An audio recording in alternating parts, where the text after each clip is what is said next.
Students, आज हम साझेदारी यानी पार्टनरशिप के बारे में जानेंगे। ये आपका BCom first year business organisation paper का महत्वपूर्ण टॉपिक है। आइए शुरू करते हैं आज का टॉपिक पार्टनरशिप। विद्वानों के मतानुसार साझेदारी का उद्गम सर्वप्रथम रोम में हुआ। रोमन काल में वहाँ के लोगों ने सर्वप्रथम पैतृक संपत्ति की व्यवस्था करने के लिए परिवार के समूहों का संगठन बनाया, जिसको सोसाइटस कहा गया। प्रसिद्ध वाणिज्यिक ओवन के अनुसार साझेदारी बहुत प्राचीन समय से ही विद्यमान थी।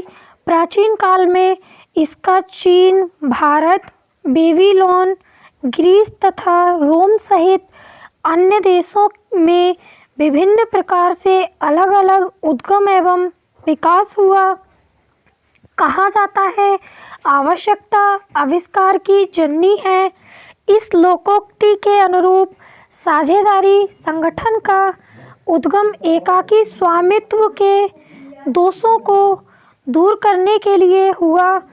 दूसरे शब्दों में, अधिक पूंजी, अधिक नियंत्रण, अधिक विशिष्टीकरण तथा श्रम विभाजन की आवश्यकता ने साझेदारी व्यवसाय को जन्म दिया।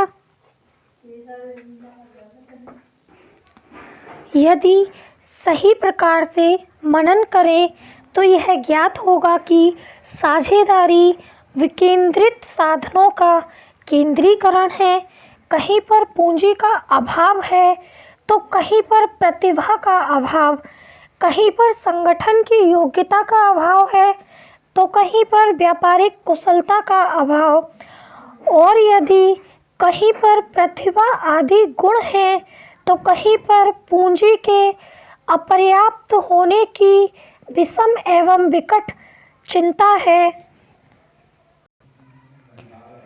ऐसी विस्फोटक स्थिति में सद्विश्वास एवं सहृदयता की भावना से पूंजी, श्रम और व्यावसायिक योग्यता का समन्वय करने पर साझेदारी की उत्पत्ति हुई।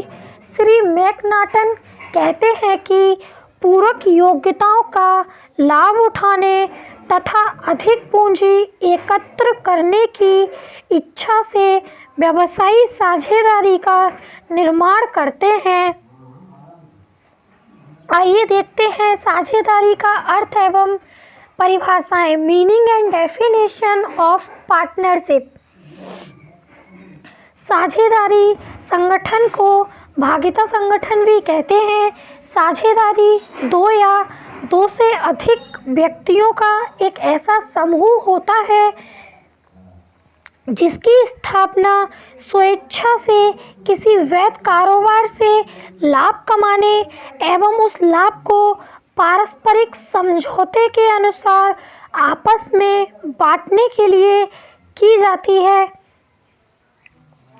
कुछ लोग विभिन्न गुणों वाले व्यक्तियों के समूहीकरण को साझेदारी कहते हैं। देखते हैं परिभाषाएं। स्वतंत्र परिभाषाएं, इंडिपेंडेंट डेफिनेशन। श्री हेने जी कहते हैं, साझेदारी विभिन्न व्यक्तियों में जो प्रसन्नविदा करने की क्षमता रखते हैं, परस्पर एक प्रतिज्ञा है जिसके अनुसार वे अपने लाभ के लिए कोई ना कोई न्यायपूर्ण व्यवसाय करते हैं।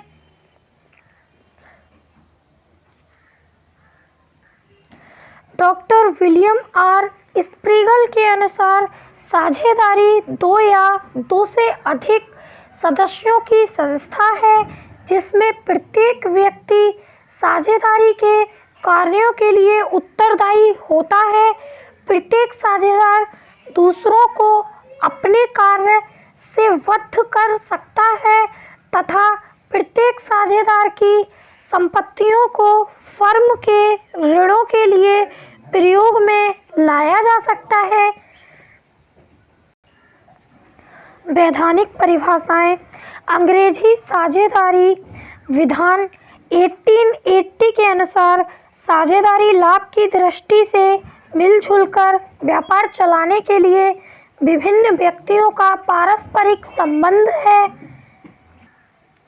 भारतीय साझेदारी अधिनियम 1932 की धारा 4 के अनुसार साझेदारी उन व्यक्तियों के पारस्परिक संबंध को कहते हैं जिन्होंने एक ऐसा व्यापार के लाभों को आपस में बांटने का ठहराव किया है जिसे वे सब अथवा उन सब की ओर से कार्य करते हुए उनमें से कोई एक व्यक्ति चलाता है।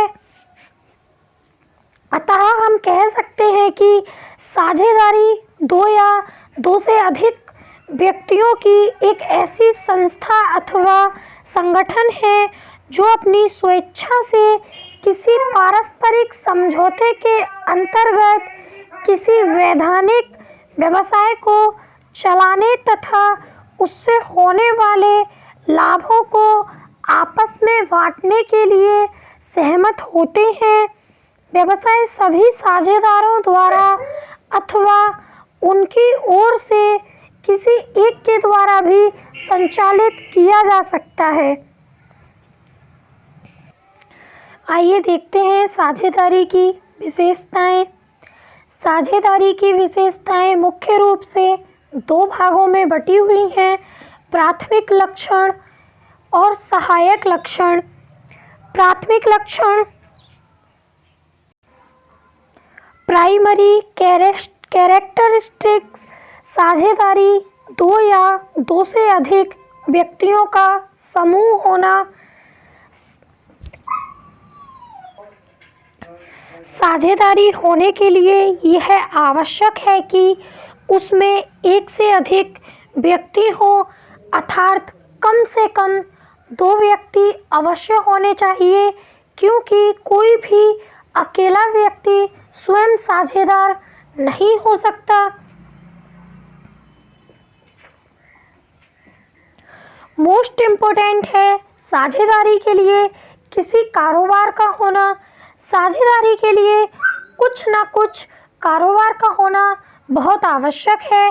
कारोबार एक विस्तृत शब्द है और इसकी परिभाषा में व्यापार, व्यवसाय तथा अन्य पेशे भी आ जाते हैं। इसके अतिरिक्त जो भी कारोबार किए जाएं वह वैधानिक होने चाहिए। नेक्स्ट देखते हैं हम सहायक लक्षण यानी सेकेंडरी कैरेक्टरिस्टिक्स।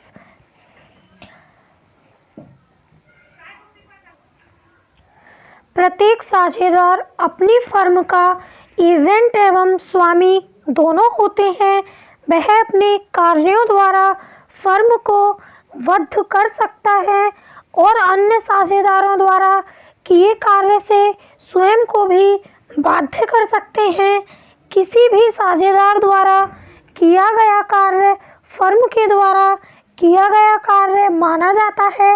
अतः प्रत्येक साझेदार फर्म का एजेंट होता है तथा उसका स्वामी भी होता है।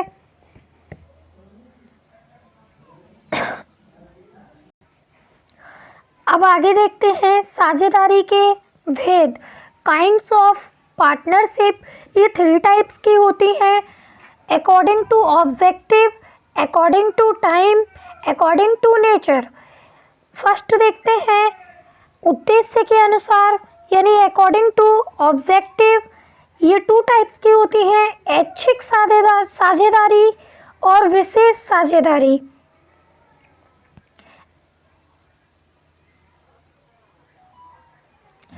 ऐच्छिक साझेदारी यदि साझेदारी के अनुबंध में साझेदारी की अवधि संबंधी अर्थात कितने तक साझेदारी चालू रहेगी कोई बात नहीं दी है, तो ऐसी साझेदारी को ऐच्छिक साझेदारी कहेंगे। वहीं विशेष साझेदारी किसी भी कार्य अथवा व्यवसाय के लिए ही कोई व्यक्ति साझेदार हो सकता है और ऐसी साझेदारी को विशेष साझेदारी कहेंगे। नेक्स्ट देखते हैं समय के अनुसार यानी अकॉर्डिंग टू टाइम। निश्चित समय के लिए साझेदारी किसी निश्चित समय के लिए होती है और उस समय की समाप्ति के बाद साझेदारी भी समाप्त हो जाती है। जैसे 1 जनवरी 1998 को साझेदारी की स्थापना 2 वर्षों के लिए की जाती है, तो ऐसी साझेदारी 1 जनवरी 2000 को स्वतः ही समाप्त हो जाएगी। वही अनिश्चितकालीन साझेदारी, जब साझेदारी स्थापित करते समय ना तो समय निश्चित किया जाए और ना ही कोई विशेष उद्देश्य, ऐसी साझेदारी उस समय तक चलती है जब तक कोई आकस्मिक घटना ना घट जाए जिसके अंतर्गत वैधानिक रूप से साझेदारी को समाप्त करना आवश्यक हो जाए। प्रकृति के अनुसार यानी अकॉर्डिंग टू नेचर, साझेदारी ऐसी साझेदारी अर्थात फर्म जिसका नियमन एवं नियंत्रण भारतीय साझेदारी अधिनियम 1932 के अकॉर्डिंग हुआ है, साधारण साझेदारी कहलाती है। भारत में साधारण साझेदारी का प्रचलन है।